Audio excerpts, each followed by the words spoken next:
U ovom videu ćemo učiti switch funkciju. Ona je vrlo slična if funkcijama koje smo već učili. Glavna razlika je u tome što se if funkcije završavaju ukoliko ispunjavaju određeni uslov, dok se switch funkcije izvršavaju tako što mi odaberemo jednu od više ponuđenih opcija. Zamislite neki stari računar na kome su instalirane igrice. I mi sada treba da odaberemo koju ćemo igricu da igramo, tako što ćemo uneti njen redni broj. Na primjer, ako želimo igricu na trećem mestu, unećemo broj 3 i ona će se pokrenuti.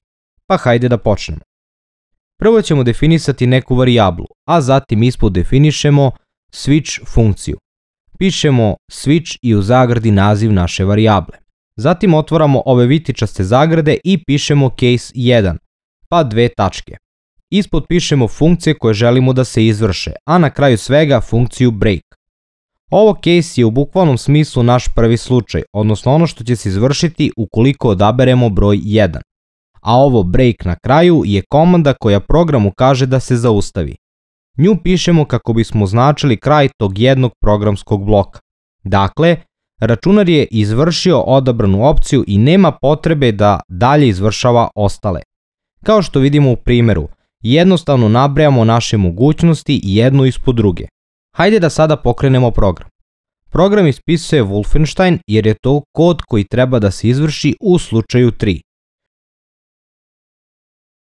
Ukoliko bismo sada promenili vrednost ovog našeg integera, program bi izvršio neki drugi blok. Evo. A ukoliko se sada pitate šta bi se desilo ukoliko bismo mi uneli neku vrednost koja nije definisana, pa program bi izbacio grešku, ali i to može da se reši. Na kraju svih ovih mogućnosti pišemo funkciju default i dve tačke. Unutar nje sada pišemo neku funkciju koja će se izvršiti u slučaju pogrešnog unosa. Dakle, ukoliko bismo sada uneli bilo koju vrednost koja nije definisana, program će izvršiti ono što se nalazi u default bloku. U našem primjeru će to biti ispisivanje teksta. Uneli ste nepoznatu vrednost. Šta je još važno da znamo? Pa recimo, prilikom definisanja varijable, nećemo upisati vrednost, već program to može tražiti i prilikom izvršavanja. A i ona uopšte ne mora biti integer, već može biti i string. Evo kako bi to izgledalo. Toliko u ovom videu. Vidimo se u sljedećem.